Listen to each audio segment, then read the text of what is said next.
È stata una gara impegnativa, un percorso duro ma che si addice alle mie caratteristiche. Io vado bene sulle salite, questi tutti i cambi di ritmo non li soffro molto. Ho sofferto Lucio Sacchet, per fortuna si è staccato, così poi ho potuto gestire. Il presupposto era arrivare, perché il percorso è molto duro e ogni anno mi mette a dura prova.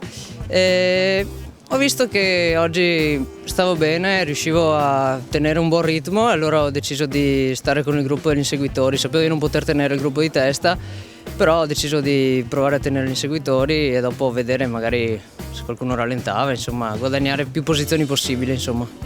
E alla fine è venuta una buona gara e sono molto contento. Questa gara è stata dura perché non pensavo che fosse con così tanti saliscendi, era 3 anni che non la facevo e quindi è cambiato un po' il percorso. Però no, è sulle mie corde, perché i cambi di ritmo, le continue curve, diciamo che era la mia gara. Una giornata storica, il 32esimo Cross della Vittoria, ha fatto numeri incredibili che non avremmo mai pensato di fare fino a qualche anno fa sicuramente.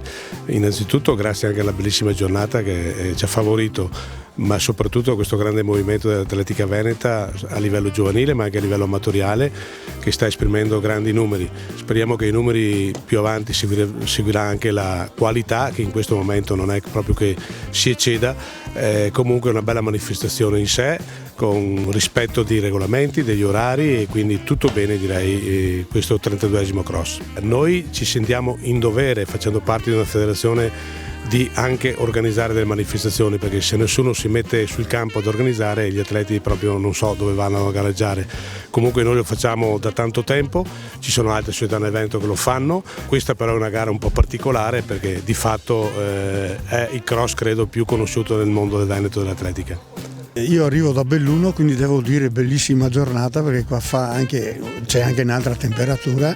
Complimenti agli organizzatori, perché come sempre in questa bella zona riescono a organizzare un bellissimo percorso e fare in modo che atleti, dirigenti e tecnici rimangano contenti.